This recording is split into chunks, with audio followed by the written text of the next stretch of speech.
Welcome to the American Academy of Advertising Pathfinder series, where we feature advertising scholars and practitioners who have made an impact on the world of advertising through research and practice.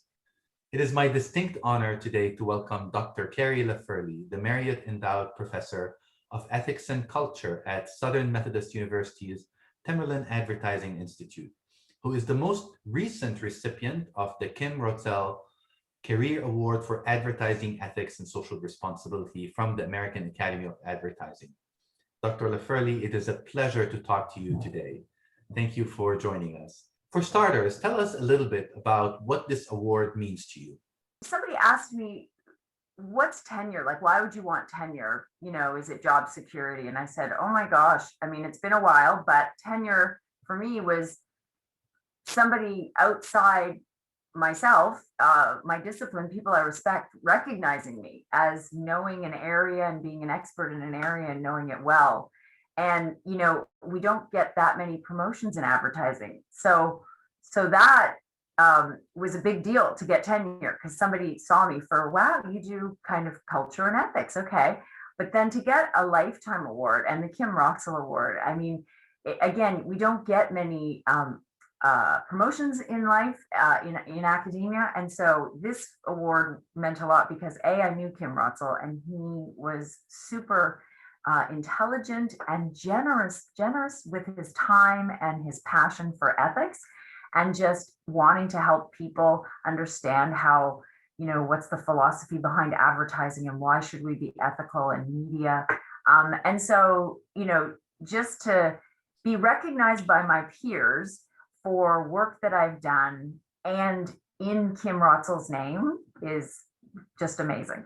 Over the years, you've been one of the champions of advertising ethics and culture, both in your research and teaching. Specifically in regards to teaching, you focus on teaching ethics, international advertising, and the two-way impact between advertising and culture. Tell us a little bit about how you approach teaching such topics. Well, today, in light of the recent past in that, especially in the US, the courses couldn't be more timely, and important.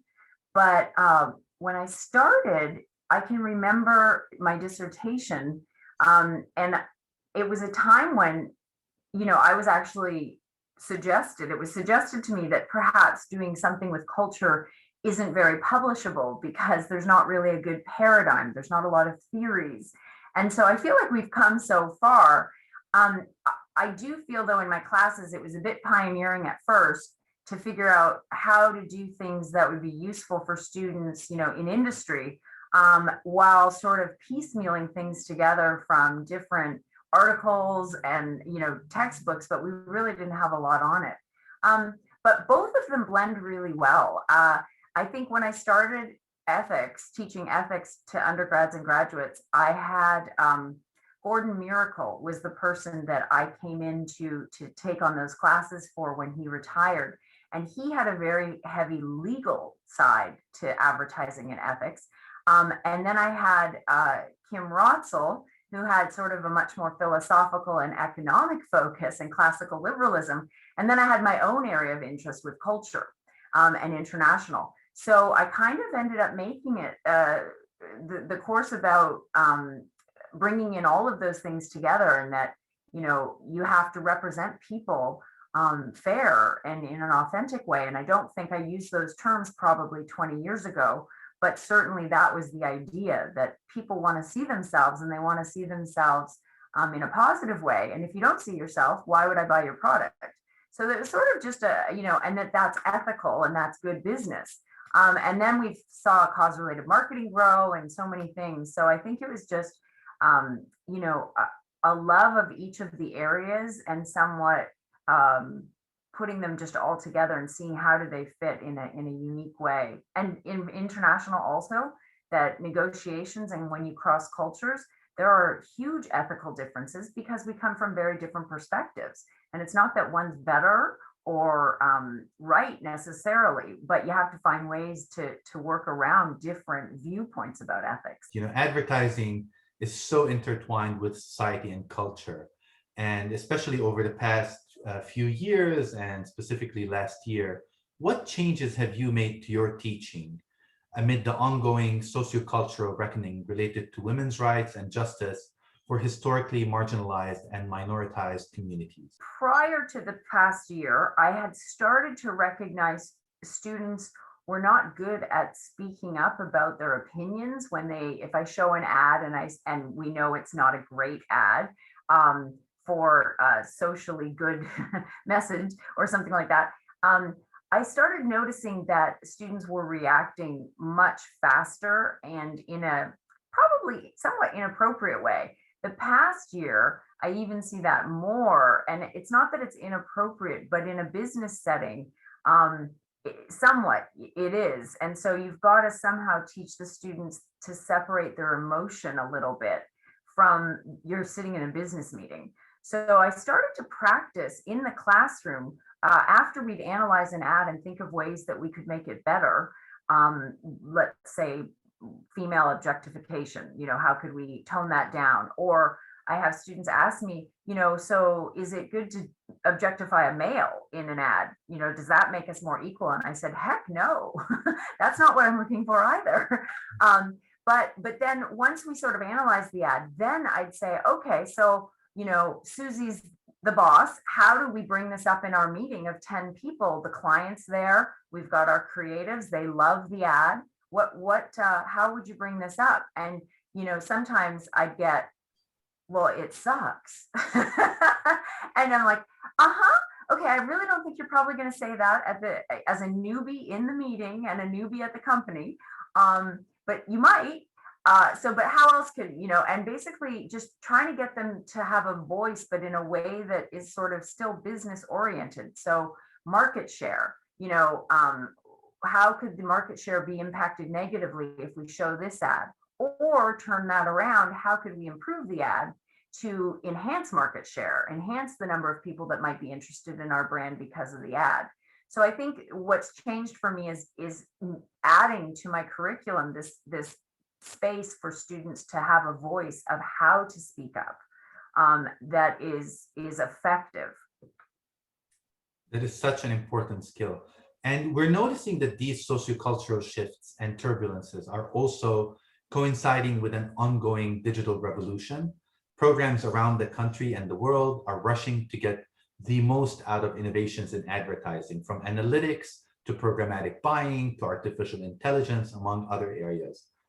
Within the constraints of any advertising curriculum and the finite number of credit hours available for ad majors, how can we as advertising educators make the pitch and the justification for also focusing on important topics like ethics, social responsibility, and culture?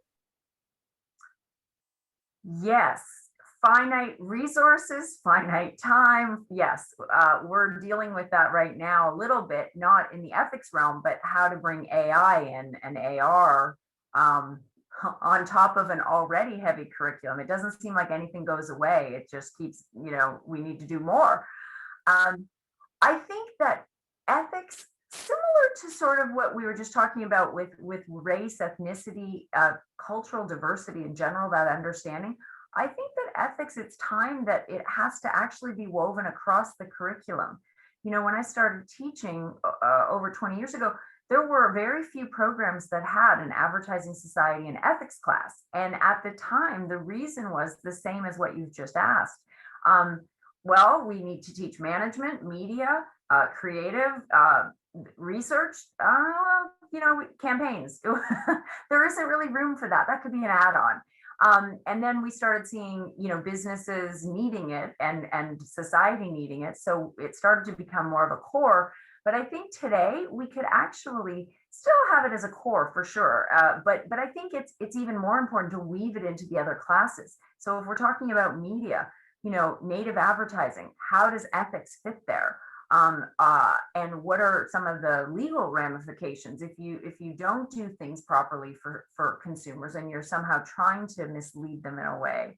And is that ethical, and do you want your brand to be that way? Or if we're talking about creative, when you're thinking of a campaign, sex sells sometimes, but sometimes it doesn't. And is there another way to sell your brand that's not going to offend anybody and yet open the door to a lot of different consumers, and then hopefully, enhance your market share. So I really think it's not necessarily an either or anymore. I think we just need to learn how to incorporate it into our different classes.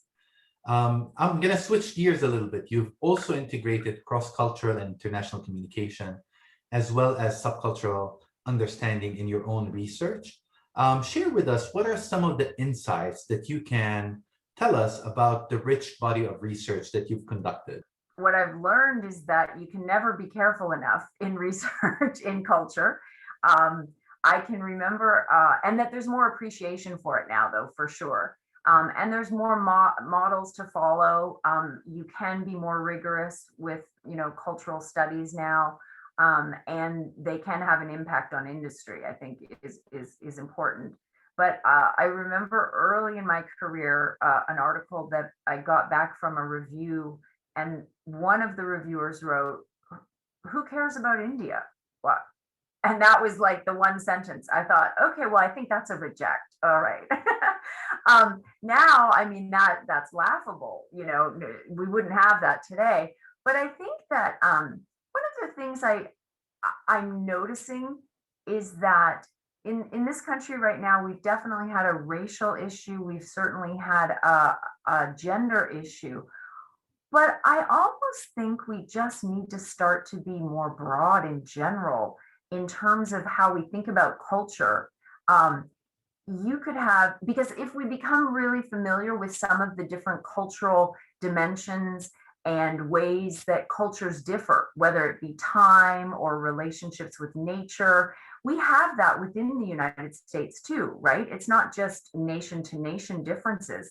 And I think we need to be more aware of how cultures differ, any kind of culture, and just be cognizant of it so that when we go into a meeting and let's say we have a generational difference, we recognize, okay, we've got a generational difference here. I'm sitting here in t-shirts and jeans, to stereotype, and somebody else is sitting there in a suit with a tie.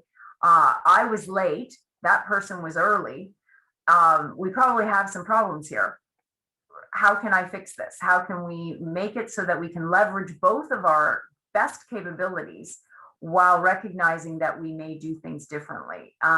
And I keep noticing this even between, say, a tech department in a company and the creative side of the agency. And so I think that is something where culture, it's important, I think, even at a young age, like elementary school, that we start more and sooner to teach about recognizing cultural differences and that they're not bad, they're not good, but we have to find ways to leverage people's skill set so that it floats everybody's boat, so to speak.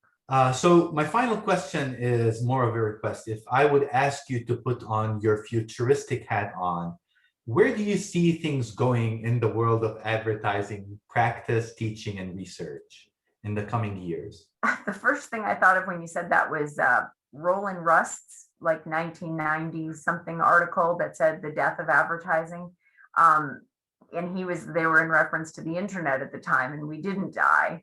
Today, we're hearing the death of advertising again.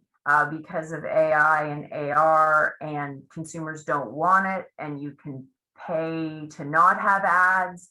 I don't think we're going to die. Again, I think advertisers are very resourceful, but I do think we have to probably start to rethink how we define advertising. We have not changed it really. Ever. The American Marketing Association, had their definition, and I think we added something so that it made it across, media, and that we could potentially have a one-to-one in there, but it's still a paid for, communication, somewhat mass. But I think that consumers see advertising and the way we see the blurring of the lines, coupons, in store, AI, gaming, all of that is part of the future and where advertisers are putting their dollars. And so I think we have to stop thinking just the 30-second spot. And I still think that has value. People still watch shows however they watch them. But I think we have to definitely find ways to give more value to consumers to want to watch our ads. It's almost like going back to sponsorship days, I think, where we may be, good to be researching how did they used to do it. So this show's being brought to you by, Nike. And because you watch this ad right now, we're going to give you the next 30 minutes of ad free. And then we're going to ask you to watch another, little segment about Nike and make it more engaging and maybe storytelling, not necessarily an ad, but much more maybe informational about the Nike products and how they can enrich your life. I just think we really have to rethink how we do advertising, and that the 30-second spot is going to be one piece, but it's certainly going to be much less important than engaging consumers and finding loyalty and giving them value to want to tune into our brand. Dr. Carrie La Ferle, I'm so grateful for the time that you've given us today and your valuable insights. Congratulations on the most recent award, and thank you again. Thank you so much for taking the time to do this. I appreciate it.